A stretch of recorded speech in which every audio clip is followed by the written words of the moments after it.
a quarterback. You know you're missing the big headline, right? What's that? The big headline is they're probably the best team in Texas. Oh, God. And you're right. Oh, God. And you know what? You know what, though? Real talk, you're right. Look, this team. Kansas City's at the top, but it's going outside of that. Some people going to pick Houston. Some people going to pick Baltimore for the number 2 slot in the AFC. All right.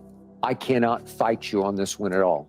The Texans, as we speak, right here, right now, as is, are better. I'll just say they're a little better than the Dallas Cowboys. Cowboys, they're a lot better. Well, I'm smiling at you right now, Adam Schefter. You know what this means to me, right? It means that the Houston Texans might very well be the best football team in Texas. it might be a problem for the Dallas Cowboys right now. I mean, I don't know if I can say that the Dallas Cowboys are better than the Houston Texans coming in the next season, Adam Schefter. Am I off my kilter there a little bit? Am I exaggerating? Am I embellishing? Or might I be right about that? Stephen A., it is April, May, June, July, August, September. You've got 6-7 months to bask in this, to ride this, to keep laughing and smoking cigars and putting on your Cowboys hat to say, how about them Cowboys? Because you know what? You got a legitimate argument right there that Houston is the best team in Texas right now. And you can stand on that and rest easy and enjoy that. Ride it for all it's worth, Stephen A. Enjoy the next 6-7 months. Yes. And it may be beyond that. Yes. Because C.J. Stroud is that good. So the Houston Texans may be the best team in Texas for months, maybe even seasons to come, Stephen A., which I'm sure that would just break your heart. But you know what? Enjoy all that's ahead. Yeah, again, we were having fun earlier about the Cowboys saying we're all in and not doing jack diddly squat. The Texans didn't say anything. They just went all in. Yeah. Danielle Hunter, Joe Mixon, Stephon Diggs, leading that list of guys with star power, name recognition, and still gas in the tank who can come in and make a team that was already competitive even better.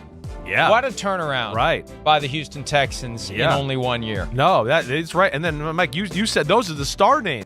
Buffalo going Houston, down, man. and Houston's a problem. Texans. First of all, Rising. Houston sports, basketball, the NFL, like just Houston sports in general. No, man, listen, this is great for C.J. Stroud, great for Houston. They kept their offensive coordinator, Bobby Slowick. He was supposed to be like a head coaching candidate. They kept him. Tank Dell's coming back healthy. They re-signed Dalton Schultz, Nico Collins. They got Joe Mixon. Bro, they going to be scary on offense. And we talked a couple of weeks ago about what DeMeco Ryans and Nick Caserio did to remake that defense in DeMeco Ryans' image. Bro, Houston was already coming. They're here now. Provided that, like, Tank Dell and Nico Collins had a great season, provided that Stephon Diggs goes in there with the right attitude and he's not a problem for Houston, bruh, he got somebody who will get in the ball and get in the ball where he wants it in T.J. Stroud, for sure. Can I tell you that they are officially the best team in Texas. Let's move. Jerry's going to be hitting you up about that one. They're the best team in Texas. Is that a fair statement? It's the best team in Texas. Oh, yes, that's a fair statement. I'll say this. Listen. Is that Mike definitive? McCarthy's had 12 wins 3 seasons in a row. 3 seasons in a row. And one playoff victory. You taking Dak and Mike McCarthy. I'm just saying. D'Amico and Are we just going to dismiss? Are we just going to dismiss the Cowboys? That's a great point, though. It's a new day in Texas. Yes, Is this the first time we can really say that? It's now the Texans. I would say this. Stephen A. brings up a good point. Jerry Jones talked about being all in. The Houston Texans are about it. Like, they are literally about it right now. Mm-hmm. Excuse me. They got the better quarterback. Thank you. They got the better coach. Thank you. Okay, right now they got a better running game. Okay, right now they got a better defense. And the bottom line is this. In the end, when you look at it, pressure breaks pipes. And we can talk about Mike McCarthy all we want to with the 3 consecutive 12-win seasons. They have as many playoff victories in that time as the Houston Texans. Guess what? Pressure also makes diamonds. Well, Stephon Diggs just found the place that he's going to live for the rest of his life.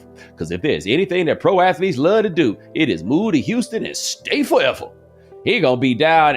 Whoo, boy, he ain't going nowhere. He ain't going nowhere at all. Like, I don't think he gonna quite be James Harden. Like, James Harden, we talked about this. James Harden his whole life thought that he was a dude from LA. And then he found out, no, actually, I'm Houston, top to bottom. He got to Houston and learned very quickly it was the place he was always meant to be. That happens to people, right? And for what it's worth, I was not meant to be there forever. But there's a bunch of other people. They show up, and the moment they get there, they realize, oh, snap, this is where I was always supposed to be. Something tells me that is the way that Stephon Diggs sees it. But I'm going to tell him right now, he need to know this. CJ got just about as much clout as that boy Josh Allen did. You're going to need to figure out how to get along with him, no matter how it went at your last place. Otherwise, you're going to be playing the same game in another city. But now that you've added Stephon Diggs to a wide receiver room that has Nico Collins, that has Tank Dell, that has Dalton Schultz, you got Noah Brown there as well, all of a sudden, expectations for C.J. Stroud are sky high. The other thing, it just all of a sudden it sort of just reminds you of like, remember C.J. Stroud at Ohio State where he had Olave and Garrett Wilson and JSN, right. And now all of a sudden he's got 3 studs again at wide receiver. Like sky's the limit for C.J. Stroud. Look at the Houston Texans. They have C.J. Stroud on a rookie contract, so they can go trade for Stephon Diggs. They can go sign Danielle Hunter. They can redo Joe Mixon's deal. They can go add whoever they want because they're not paying the quarterback yet and don't have to pay him for at least 2 more seasons. So the Houston Texans, while the Buffalo Bills deal with the salary cap situation that they have and have to make moves, can add all they want because they don't have to pay C.J. Stroud $50 million against the cap. They can spread that out however they want, and it makes them that much more powerful in the AFC. And that's why if you hit on a rookie quarterback, you are set up for 4 years to have a tremendous run to try to take advantage of. And that's exactly what the Houston Texans are now doing. And you think how far this organization has come. 2 years ago, they were a laughing stock. Nobody wanted to go to Houston. Nobody wanted to talk about Houston. And now they're one of the best franchises in the National Football League. But on the other hand, right, he plays in a dome now. I think they're going to try to get him more easy touches. The point of the matter is like, I'm sure the Texans did their homework, and they understand that, like, look, you don't trade for C.J. Stroud, and I guess they didn't give up all that much, but they are taking on still a pretty big contract, right? You don't make that trade for Stephon Diggs to use him as a situational player. Like, he's going to be a big part of this offense. Is he a 1B to Nico Collins 1A? Sure, maybe. But to your point, like, I think that they will try to get him some of those cheap bubble screens, those quick slants, those kind of things, try to get him in space. And so ultimately, I think that being in a dome, being in a better division, and probably having easier routes to run because there will be defensive attention on Nico Collins and Tank Dell, and just, if you're a defensive coordinator facing the Texans now, it is pick your poison. Like, somebody's going to be in single coverage. Yep. One of those guys is going to be in single coverage, and what are you going to do there? And to your point about Joe Mixon, totally agree. Like again, if I'm a defensive coordinator, again, I've thought about this for 30 seconds, right? I mean, defensive coordinators are going to spend all offseason thinking about that. But if you're a defensive coordinator and you're like, okay, I'm playing the Texans this week, I got a choice. I can either load the box to try to stop Joe Mixon, and suddenly all my guys are on an island against Nico Collins, Tank Dell, and Stephon Diggs, or I can play 2 high safety. I can play way back. And you know what? I'll give up 5 yards to Joe Mixon every single time because I'm going to make them at least dink and dunk their way, as opposed to just any one of those guys, any one of those 3 guys can go over the top so easily. Like, you've got to protect against that, especially with Stroud being as good as he is.